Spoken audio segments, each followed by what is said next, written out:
Quando eu descobri a lona de caminhão usada, eu não imaginava que fosse um produto tão importante, não só na minha carreira, mas também para a preservação do meio ambiente. Porque a lona de caminhão usada, ela é um produto que praticamente já não serve mais para o caminhoneiro. Então eu reaproveito esse material. Ela passa por todo um processo para eu poder pintar em cima. Essa preparação, ela consiste numa lavagem pesada, um tratamento de imunização, às vezes inserção de números e letras para poder compor melhor a obra, né? E, por fim, um produto para poder receber a tinta, não ter contato direto a tinta com a lona, né? Que impermeabiliza a lona.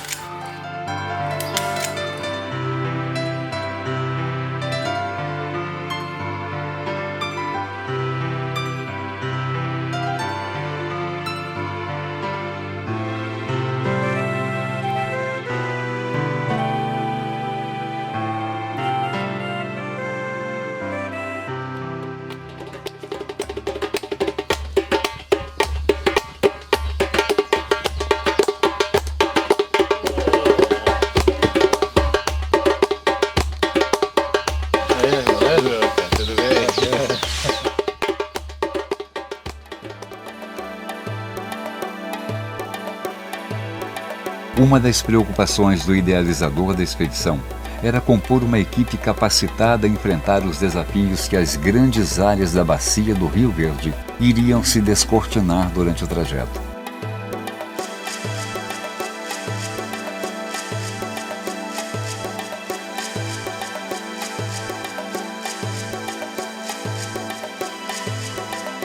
O Rio Verde para mim é vida. Já o conheço há uns 30 anos. Passeio e pesco nele desde criança. Já vi cenas belíssimas, passei por lugares inesquecíveis, já presenciei muita coisa boa nesse rio. A gente precisa conscientizar as pessoas que a gente precisa de água, gente. Água é vida. A gente precisa desse rio. Esse rio aí abastece várias cidades aqui no sul de Minas. É um rio essencial para muita gente.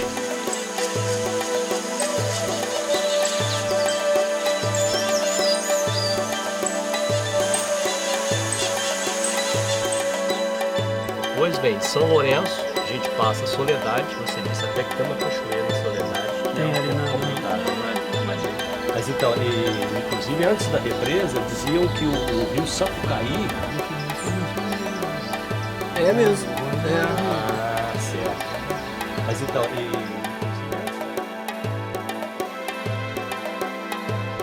A expedição fez todo o percurso do Rio Verde. Saiu de São Lourenço e foi até o município de Passa Quatro, onde iniciou, por trilhas e a pé, a subida da Serra da Mantiqueira. Foram necessários 4 dias de caminhada com grande grau de dificuldade para chegar até a nascente. O trecho navegável do rio, que é de Itanhandu até o Pontalete, em 3 pontas, foi feito de caiaque. Foram 220 quilômetros de rio. A expedição passou por 8 das 31 cidades que são abrangidas pela bacia do Rio Verde, localizada no sul de Minas Gerais.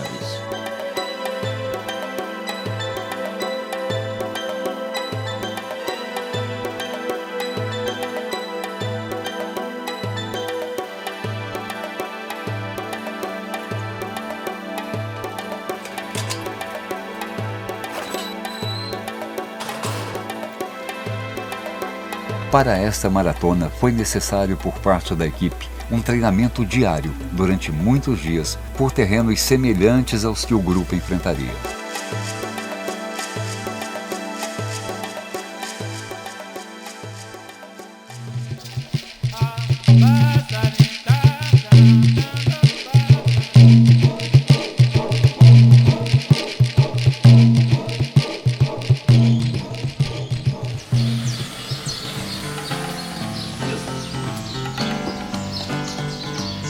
Pega o enviado, vou pegar o enviado lá. Essa parte pra baixo mesmo?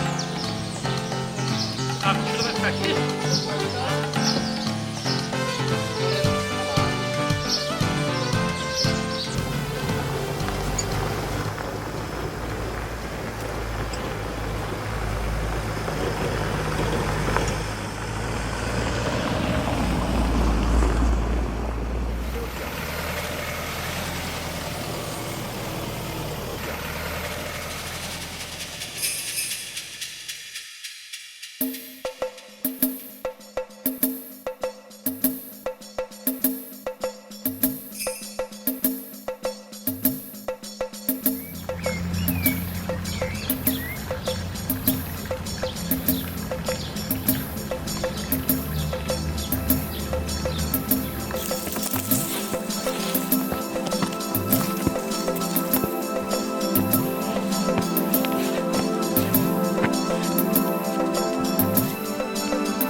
O artista tem como princípio vivenciar o que pinta.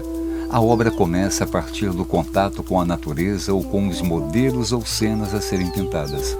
A emoção que preenche o artista ao presenciar uma paisagem o inspira e dá origem a um quadro. E transferir para a tela essa emoção é fundamental.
Isso aí, tá com o vídeo aí.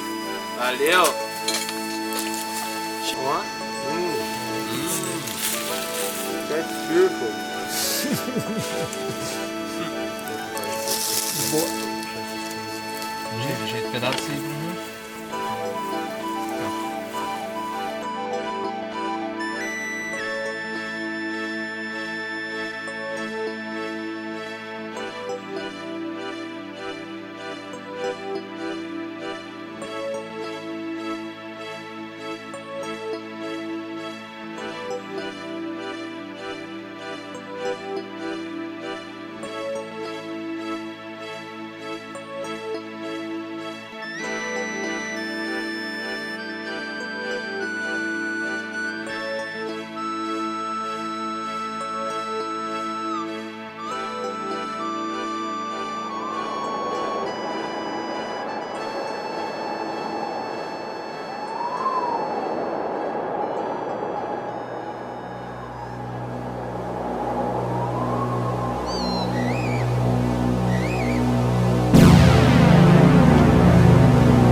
Está fora de controle o incêndio que atinge o pico da Pedra da Mina, a montanha mais alta do estado. Um grande efetivo de militares continua combatendo esse incêndio na Serra Mais de Fina. 4 quilômetros quadrados foram devastados da vegetação, que fica a quase 3.000 metros de altitude.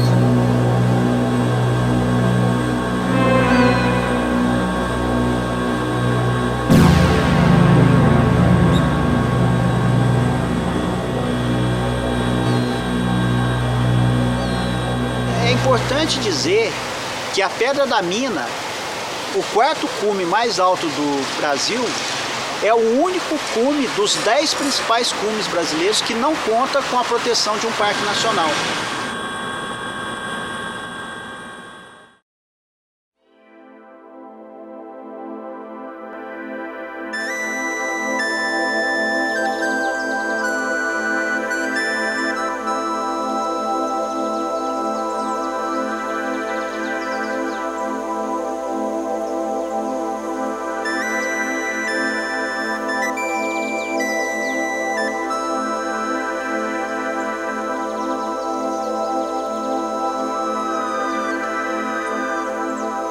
Pedra da Mina, 2.798 metros de altitude, o quarto ponto mais alto do Brasil, situada na Serra da Mantiqueira, da língua tupi a Mantiqueira, que quer dizer serra que goteja.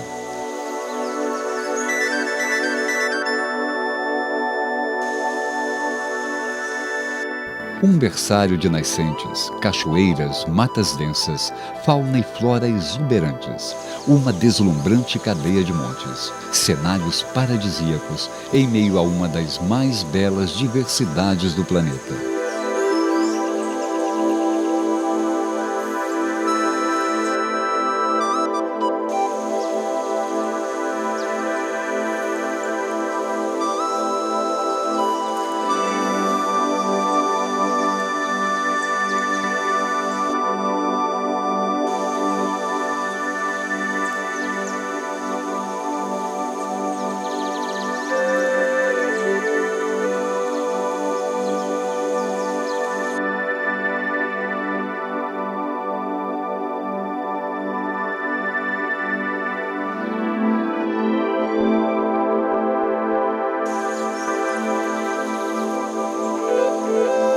Vale do Ruá, um encontro de diversas fontes que alimentam o curso principal da nascente do Rio Verde. Um local onde a temperatura pode chegar a 8 graus negativos.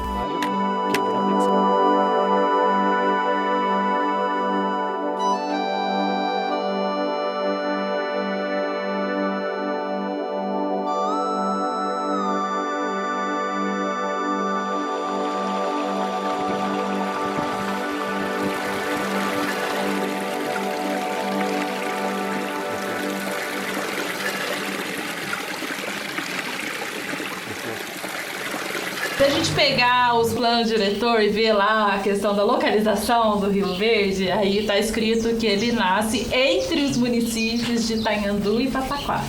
Mas se a gente pegar os mapas e estudar e subir a Serra da Mantiqueira para poder ver direitinho onde que nasce, aí eu tenho que confirmar que a nascente do Rio Verde é em Passa Quatro.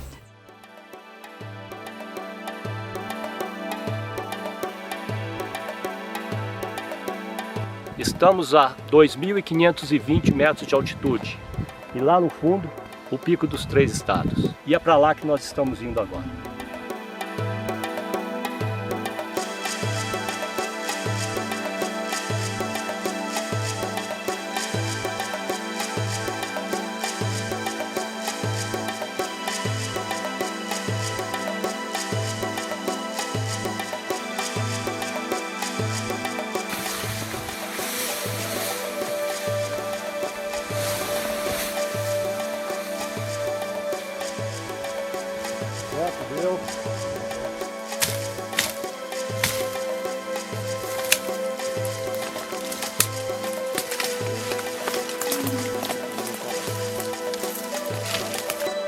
Nascente do Rio Verde.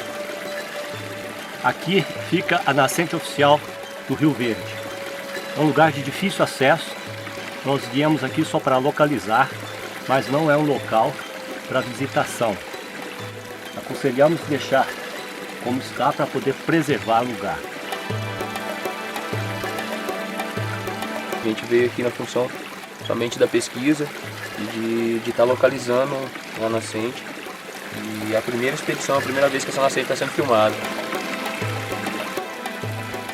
De acordo com a literatura, quando a gente fala das nascentes, a gente considera sempre a nascente mais alta. E aí esse braço, que é no município de Passa Quatro, no Vale do Ruá, é o braço mais alto. Ele está um pouco mais alto que esse braço que é a divisa dos municípios. Então, né, de acordo com a literatura, seria o Vale do Ruá, a nascente principal do Rio Verde, por ela ser a nascente mais alta, que ela está a 2.600 metros de altitude. A classificação é a mais distante, seria a que deixa o rio mais longo.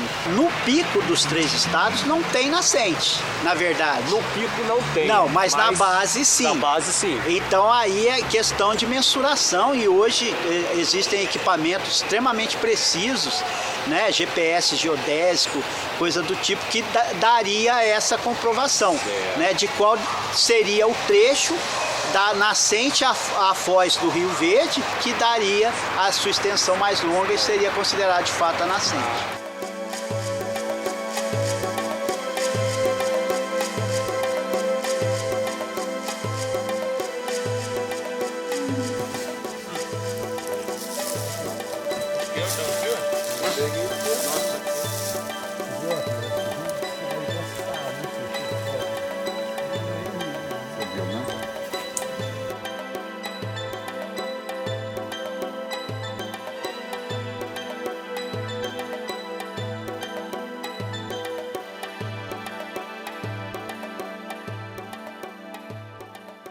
Ribeirãozinho deve ser...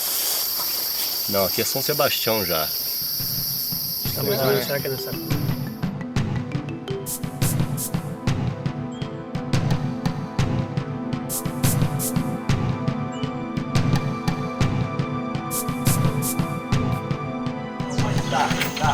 Tá sim. Pegado. Tá? O motor aí. Aí, ó. Oxi, aqui, ó, Chico. Bora. Tá bom, senão vai ficar mais sujar muito. Aqui, ó, Chico.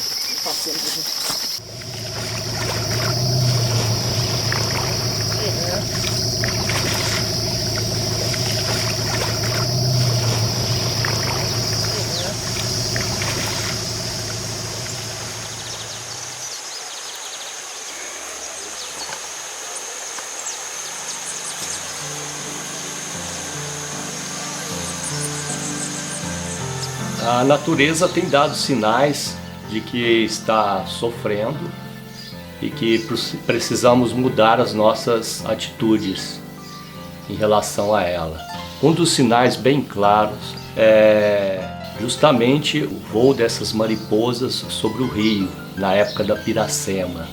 Ela antecede o período de enchente e, segundo relatos dos populares, a altura que ela voa é a altura que a enchente vai chegar. Não é um dado científico, mas tem sido comprovado ao longo de muitos e muitos anos que isso é certo. E a cada ano essas mariposas têm voado mais baixo, ou seja, as enchentes são cada vez menores. Exceto em alguns anos que ela ocorre de uma maneira muito extravagante. Aí enche muito e transborda e enche as cidades.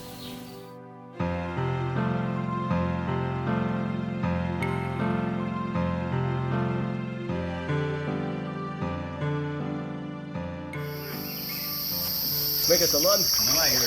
Ayrton? É. Ah, beleza, rapaz. Isso é difícil, aí você tira areia e vende? Tira areia aí pra vender aí, vende um caminhão, 2. Mas você tira um caminhão de areia só assim na barra? Vai gastar a semana inteira. Semana inteira vai tirar um caminhão.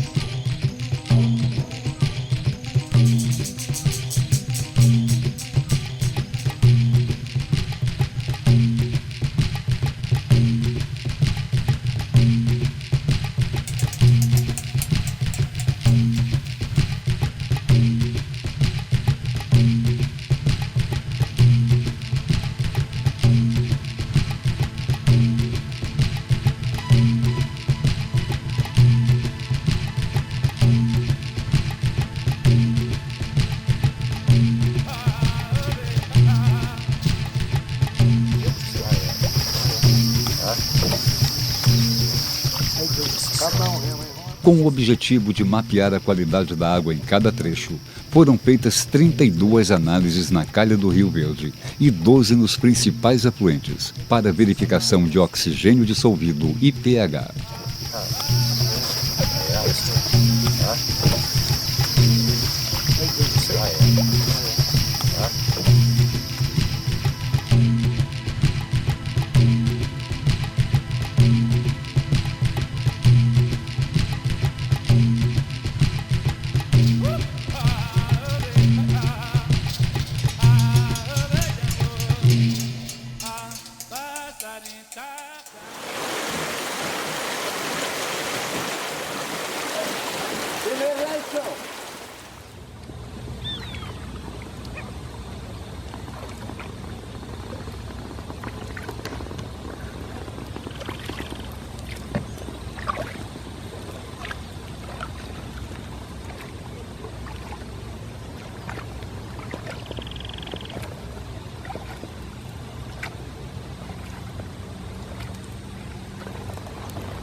fotografar uma cena para pintá-la posteriormente.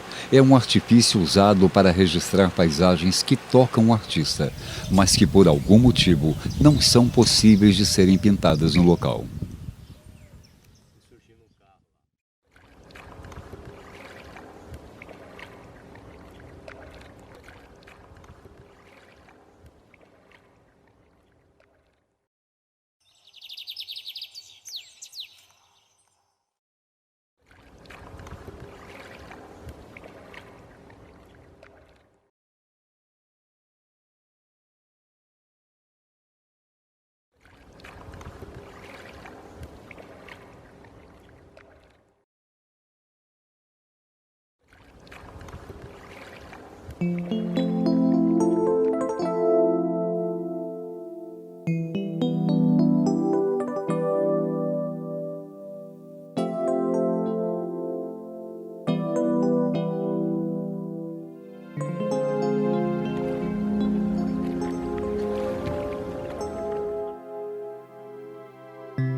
A vida antes que a vida inverte a gente mesmo. Tem muita coisa nesse rio aí que é muito bom. Tem assim, umas coisas que não tá certa, né? A gente luta para um lado, para o outro. É pessoal que fica armando armadilha e a gente vai contra. Peixe hoje a gente pega pouco. Antigamente pegava muito, mas muito mesmo. Agora hoje não pega tanto peixe conforme pegava antes. Mas só que tem coisa, pega uns peixes maiores.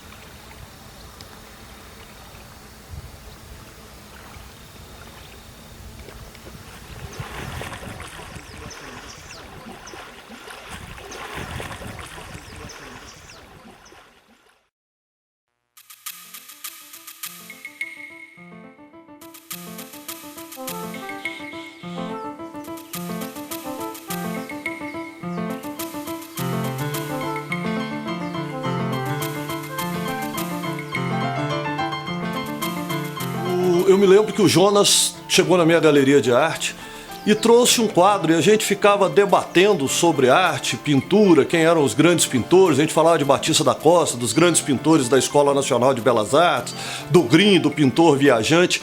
E a gente vivia, eu como marchand, o Jonas como pintor, aquele sonho de realizar algo, de transformar algo, de fazer algo diferente. Jonas pintou muito e buscou um caminho próprio, diferente de todos os paisagistas que a gente admirava naquela época. Diferente dos paisagistas que a gente chamava ditos acadêmicos, porque estavam na Academia Imperial de Belas Artes, que depois se transformou em Escola Nacional de Belas Artes em 1906.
Uma população ribeirinha protegida pela própria natureza, repleta de história. Pessoas que testemunham as rápidas transformações de uma região inesquecível e que recitam as tradições dos seus antepassados.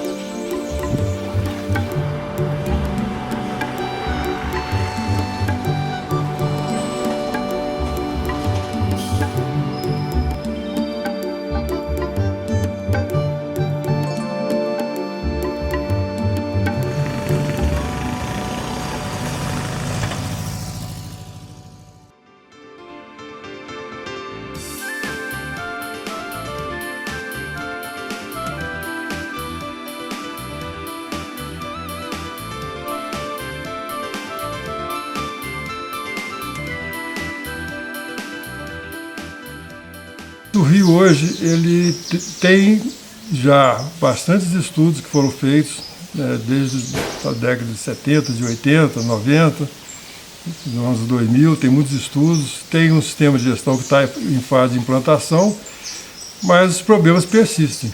Nós temos aqui pessoas que em 80, que eu me lembro, que já lutavam contra, por exemplo, o garimpo no Rio Bependi, quanto depois no final da década de 80 também a população expulsou os garimpeiros de ouro.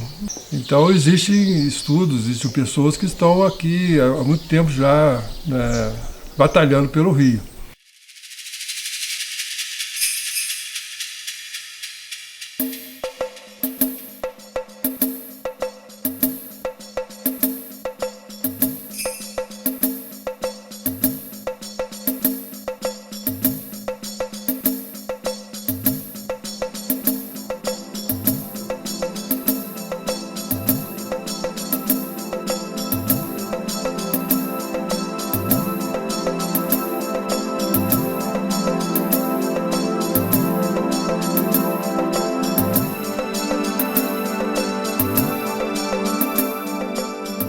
A outra questão que eu vejo estão relacionadas a algumas subbacias que tem, que nos estudos nós precisamos demonstrar a presença de metal pesado.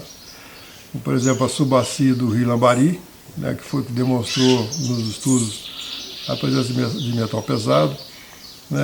E o metal pesado é uma preocupação porque seja oriundo de um tipo de agrotóxico, seja oriundo de uma indústria, seja até mesmo da panela de alumínio que a dona de casa usa, seja do que for, de onde vem o alumínio, de onde vem esse metal, as estações de tratamento de água não tiram. Essas análises e esses materiais, eles têm que chegar para que o comitê possa tomar suas providências. Até o momento, de acordo com os relatórios anuais que são lançados, e aí todo mundo tem acesso no portal do IGAN, que fala da situação de quantidade, da qualidade das águas de toda Minas Gerais, no verde a gente não tem essa contaminação por metais pesados no Rio Lambari.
Já o Rio do Peixe e o Rio Passa Quatro, que são os dois piores afluentes, vamos colocar assim, na questão de qualidade das águas do Verde, a principal contaminação deles são os coliformes termotolerantes provenientes da falta de tratamento de esgoto sanitário.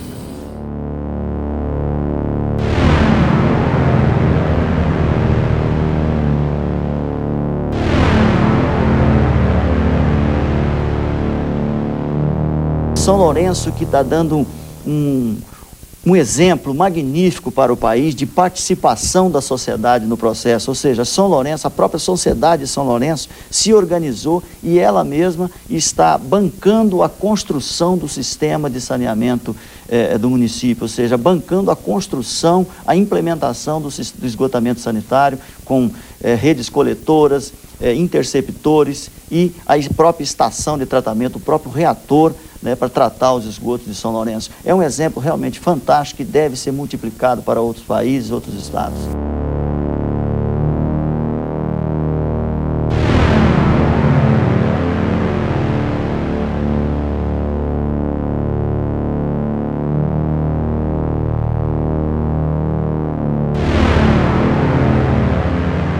Foram poucos municípios que evoluíram com um projeto de saneamento, com planos diretores, né? Com estações de tratamento de esgoto, abastecimento de água. Né? Na verdade, nós temos grandes problemas no meu ponto de vista. Um é a vontade política. Se o prefeito não tiver vontade política, não encarar esse problema, ir atrás de recursos, ir atrás de projeto, não vai funcionar.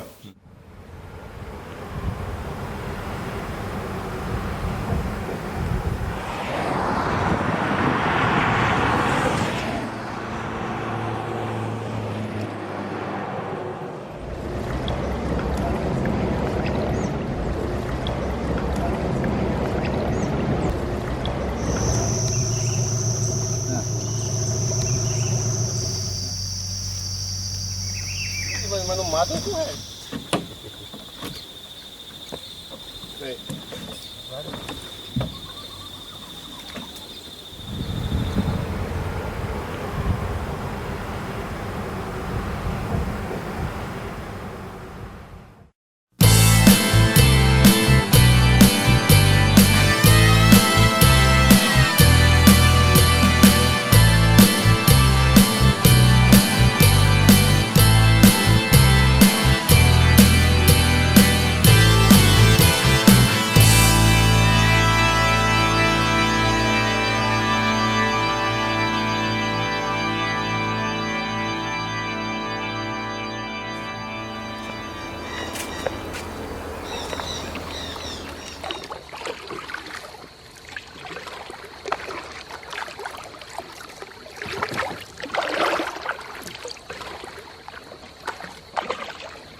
Eu comecei a pintar em 1990 e desde lá eu procurei por vários anos um material que propiciasse eu fazer o que eu fazia na infância, né? Até que eu descobri a lona de caminhão usada. Ela permitiu que eu fizesse o resgate, então, do que eu fazia.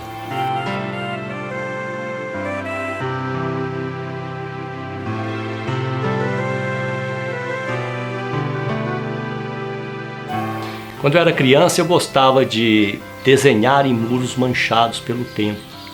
Com lápis na mão, eu contornava ali algumas manchas e explicitava para as pessoas que estavam perto uma cabeça de um animal, ou uma paisagem, ou então uma figura humana, né? Essas pessoas não conseguiam ver aquela imagem se não tivesse esses contornos, né? Isso tem um nome, chama pareidolias, né? E normalmente as crianças gostam de fazer isso com as nuvens, né? Buscando formas em nuvens, em pedras, enfim, lugares que propiciam essas misturas de tons.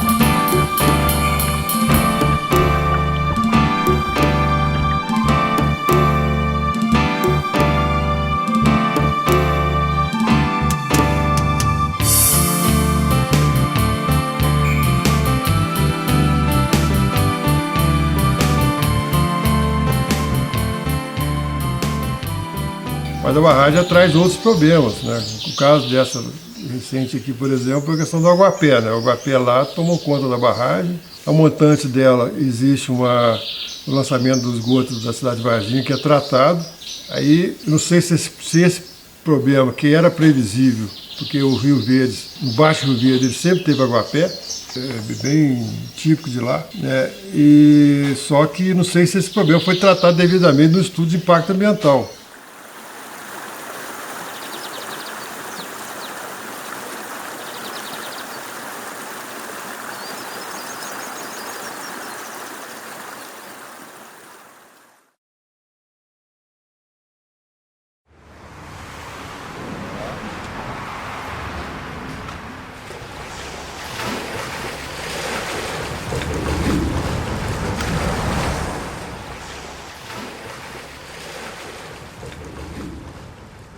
Olha, o projeto da Ecobarreira, ele surgiu de uma ideia de reter os lixos flutuantes que passam aqui pelo Rio Verde. E eu já estou aqui há 13 anos morando às margens do rio e via muito lixo descendo. Até que eu fui convidado pela primeira vez, depois de ter feito a primeira expedição pelo Rio Verde, saindo lá de Itanhandu até o Pontalete, pelo prefeito Sandro, da cidade de São Sebastião do Rio Verde. E a gente fez a primeira barreira lá, com galões de 30 litros, com redes de vôlei, cabo de aço e corda. Então a primeira barreira surgiu ali na cidade de São Sebastião do Rio Verde. A gente fez uma na cidade de Itanhandu, uma na cidade de Santana do Capivari. E agora eu fiz essa aqui, aqui em Varginha, aqui é a divisa dos municípios de Varginha e Eloy Mendes. A cidade de Cambuquira recebeu o título de Blue Community, né, lá do Canadá, através da Maud Barlow, que veio a Cambuquira para entregar esse título. E ela foi a primeira comunidade azul da América Latina e recebeu esse título antes da cidade de Paris. A ONG Nova Cambuquira tem uma cadeira no Comitê da Bacia do Rio Verde. É uma ONG muito atuante, não só aqui no estado de Minas, mas já reconhecido até nível nacional.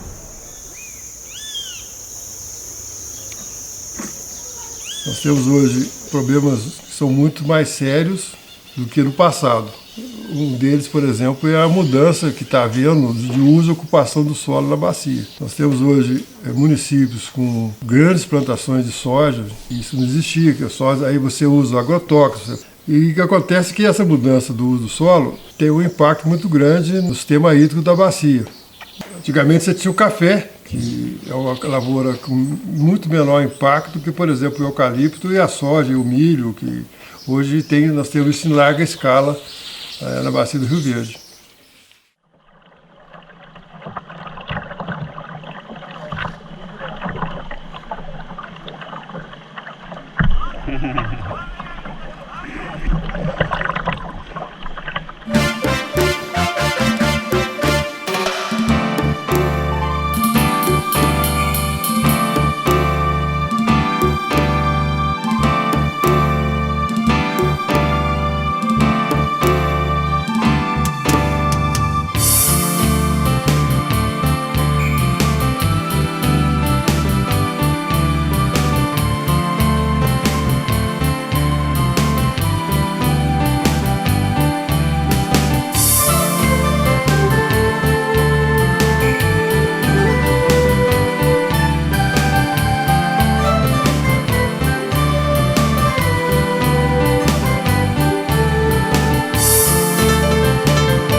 Aqui na fazenda a gente tem um uso muito racional da água. Nós utilizamos os dejetos. Ele é destinado para uma caixa onde é feita a separação de sólidos. Essa parte sólida ela vai para uma compostagem, onde ela é aplicada nas terras de agricultura. A parte líquida ela é destinada para biodigestores, para geração de energia, e a gente veio ao longo dos anos adotando várias práticas, né, de forma sustentável. Uma delas é a coleta de água de todos os telhados da fazenda, destinado para uma caixa onde essa água é bombeada para uma estação de tratamento e reutilizada tudo como bebida para todo o rebanho. A parte dos dejetos pós-biodigestor, ela é distribuída nas áreas de pastagem ou áreas onde são produzidos alimentos para esses animais. O crescimento populacional, espera-se que em 2050 esteja com 10 bilhões de habitantes. O PIB nacional gira em torno de 20% em cima do agronegócio. As exportações brasileiras, em torno de 55% das exportações vêm do agronegócio. O que gera de impostos estaduais e federais, gera de emprego, né, tendo um papel assim, fundamental na economia e na questão social do nosso país.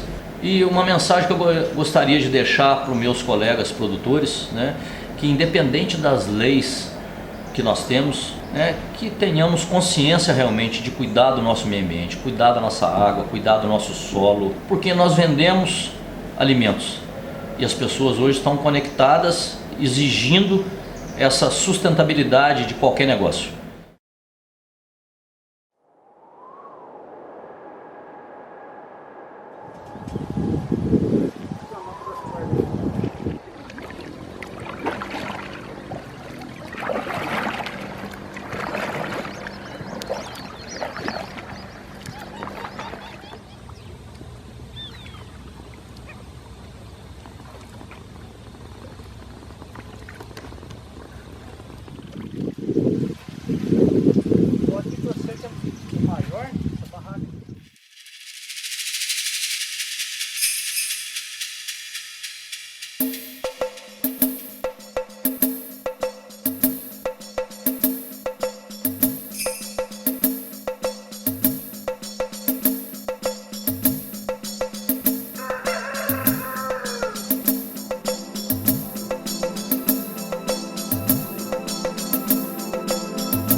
Realizar esse projeto foi muito enriquecedor para mim.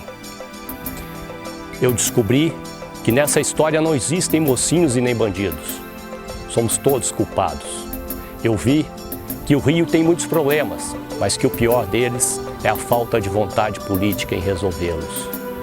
Entendi que o povo precisa de emprego, lazer e alimento, mas que isso tem que ser produzido com consciência ecológica.